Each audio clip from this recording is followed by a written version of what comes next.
Olá galera do YouTube, tudo jóia com vocês? Pois bem, vamos dar início a mais um vídeo voltado aí à manutenção da linha Fiat. Na verdade, esse é um vídeo que eu já estava devendo a vocês há algum tempo, as pessoas já pediram nos comentários também, e desde os outros vídeos que eu tratava ali de ignição, eu já vinha prometendo que eu gravaria esse vídeo para vocês em algum momento. Bem, vocês já acompanharam dois vídeos relativos ao sistema de ignição da Fiat que utiliza bobina dupla. O primeiro deles foi aí um vídeo relacionado ao sistema Magneti Marelli Microplex, né, do Uno 1000 Electronic e do Uno 1000 LX, né, que são aqueles Unos ainda carburados, porém já com ignição eletrônica mapeada, sem o distribuidor, onde eu explico como é chaveada essa bobina, como é feita a alimentação dessa bobina, e depois eu gravei um outro vídeo fazendo uma revisão geral na ignição do meu Uno. Vocês puderam acompanhar a troca das bobinas, dos cabos e das velas de ignição, onde também eu pontuo ali como você pode diagnosticar problemas em caso de uma bobina queimada, como descobrir qual é a bobina que não funciona e também como é feita a substituição. Só que nesse vídeo eu quero ser um pouquinho mais específico e comentar quais são os diagnósticos possíveis de serem feitos nessa bobina aqui. Então, para quem serve esse vídeo? Para quais veículos? Para quais proprietários? De quais modelos que esse vídeo se aplica? Bom, Uno, Premio, Elba, Fiorino e Duna de 92 para frente. Pode ser o Uno 1000 Electronic carburado, igual ao meu, que vocês já conhecem, ou se não, um Uno, um Premium, uma Elba, tanto o motor Sevel, que é o argentino, como o Fiasa, que é o nacional, com duas bobinas de ignição. Tempra com duas bobinas de ignição, aliás, na linha Uno, exceto os Unos MPI, tá? Mas a Fiorino MPI mantém o uso dessa bobina. Os primeiros Palio, Siena, Strada, ainda com motor Fiasa, que utilizam duas bobinas de ignição, e a família Fire, 8 válvulas, então Uno, Fiorino, Palio com motor Fire, 8 válvulas, até ali 2005, 2006, que ainda usa essa bobina de ignição dupla. Então, como é que você pode diagnosticar alguns tipos de problema relativos aí a esse tipo de bobina? Uma coisa que é muito crônica nesse tipo de bobina são as trincas que acontecem com o tempo. Como naturalmente as peças vão ressecando, né, essa carcaça dela é plástica, você pode sofrer com algum tipo de trinca, tá, na carcaça dela, e automaticamente você ter algum tipo de fuga de centelha, o que deixaria naturalmente o teu carro com um funcionamento irregular, bastante quadrado. E quais são os pontos mais comuns de trinca nesse tipo de bobina? Tá? Nas conexões aqui com os cabos de vela, eu estou usando uma bobina nova do estoque, lembrando que o link para compra está aqui na descrição, exatamente porque, como não há nenhum tipo de defeito, vocês podem usar essa condição como parâmetro de diagnóstico. Bom, se você tem uma trinca, por exemplo, nas conexões com os cabos de vela, você pode ter algum tipo de fuga de centelha. Muitas vezes acontecem trincas aqui na frente também, tá? É muito comum que esse tipo de coisa aconteça. No entanto, muitas vezes o reparador ou até mesmo o entusiasta que quer encontrar um problema ou atestar se há algum tipo de problema na bobina, ele tira um cabo de vela, olha, não tem trinca, ele vê aqui a parte superior, não vê nenhuma trinca e desconsidera automaticamente a possibilidade de fuga de centelha, mas ele se esquece que a carcaça não termina aqui, e sim na parte inferior. Então é imprescindível que você tire a bobina do suporte, inclusive lá no vídeo do Uno eu mostro como é feito isso, e automaticamente você verificar se não há nenhum tipo de trinca na parte inferior da bobina de ignição, tá? Esse é um grande detalhe. O segundo ponto são as condições nas quais você está colocando a bobina de ignição em uso, tá? Se você tem, eu já comentei isso no outro vídeo, né, lá do Uno. Se você tem cabos e velas ruins, automaticamente você está submetendo a sua bobina de ignição a um esforço maior do que ela foi projetada. Então é imprescindível de que você faça um diagnóstico e atribua a culpa, por exemplo, à bobina de ignição, desde que você esteja com todo o seu sistema de ignição em ordem, tá bom? Senão você vai estar esforçando a tua bobina, você vai acabar gerando danos ao componente e automaticamente fazendo uma condenação, um diagnóstico aí um pouco precipitado do componente. Além da questão da integridade do sistema de ignição, é importante que a gente leve em consideração o fator do aterramento dessas bobinas, que é uma coisa muito importante e que eu preciso comentar com vocês. Em relação aos aterramentos dessa bobina, vocês devem se recordar que lá, novamente citando o vídeo da troca das bobinas do Uno, eu comento que existe um terminal de aterramento que vai montado ali na tampa de válvulas do motor, vocês vão estar vendo uma imagem aí, que simplesmente fecha contato e permite o aterramento do conjunto de bobinas.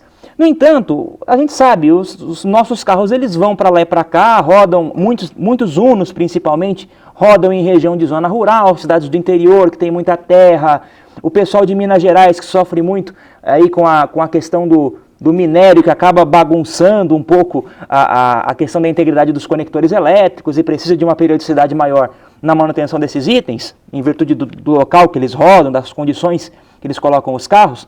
Geralmente você pode ter problemas de aterramento com essas bobinas. Então você desmonta a bobina e verifica se aquele terminal, tá? Isso pode variar um pouquinho de modelo para modelo, onde ele vai instalado, mas isso é tranquilo de ser visto. Vê se ele está limpo, passa um limpa-contato, lixa algum tipo de oxidação, porque a partir do momento que você não tem um bom aterramento na bobina, a diferença de potencial, a alimentação dela vai se tornar prejudicada. E tem mais. Vocês devem se recordar que essa bobina é presa num suporte original do carro. Aquele suporte precisa estar também em boas condições ali para boa continuidade elétrica. E essa parte inferior da bobina, onde eu coloco a mão, essa parte que brilha um pouco mais, e assim como esta parte que eu indico com a ponta de prova aqui do multímetro, que é a nossa próxima fase aqui, esta parte também é aterramento da bobina. Então, se qualquer sujeira que exista aqui pode automaticamente prejudicar o potencial negativo do componente. Muitas vezes as pessoas se esquecem, no caso do Uno, ela vai montada nesse furo aqui, né, o terminal. Mas muitas vezes as pessoas se esquecem dessa questão do aterramento. Elas simplesmente montam ali o terminal sem se atentar com esse tipo de coisa. Então, a partir do momento que você verificou as trincas, verificou a parte...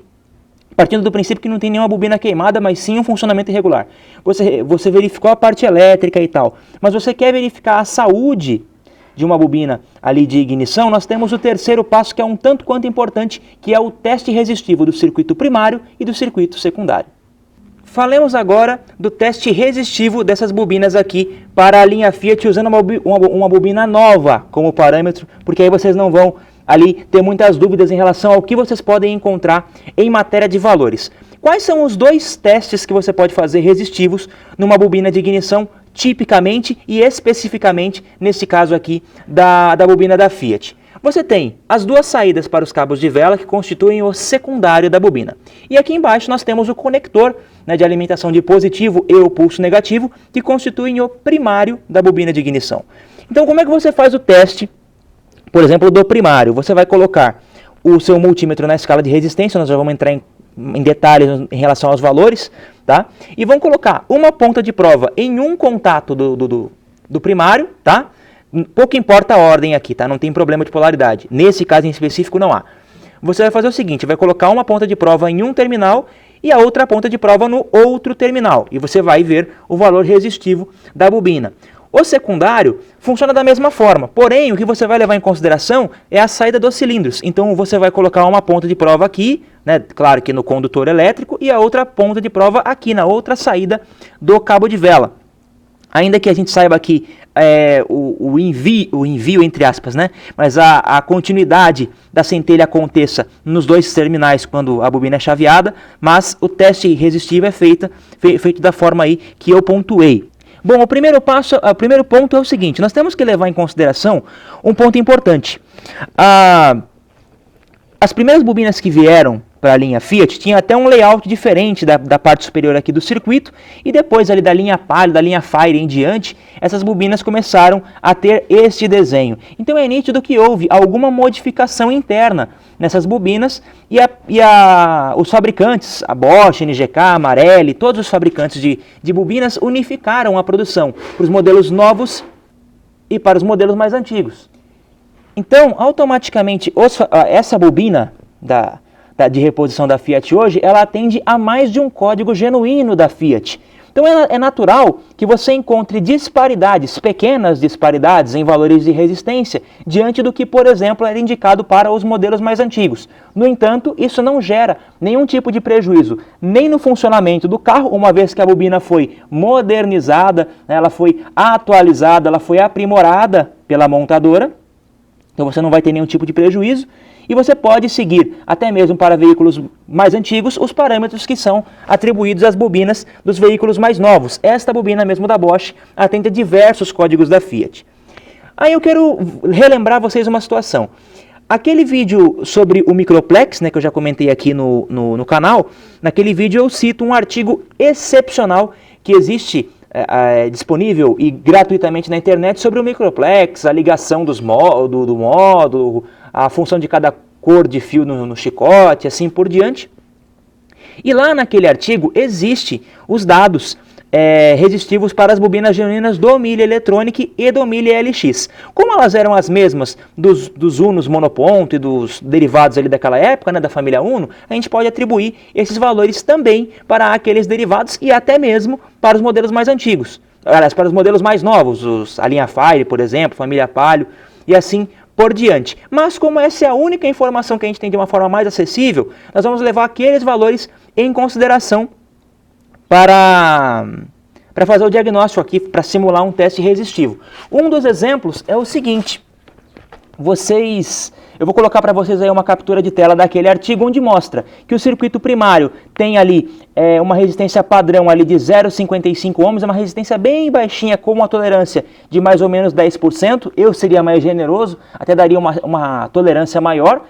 E no caso aqui do secundário, né, onde vão os cabos de vela, seria uma resistência de 7,4K ohms, 7.400 ohms, com também uma tolerância de 10%. Então eu vou fazer um teste aqui, vocês verão que os valores são mais altos. Isso também é fruto, nitidamente, né, dessas modificações que aconteceram ali durante esse tempo todo da Fiat. Então vamos lá, vou mostrar para vocês o teste do primário e depois o teste do secundário.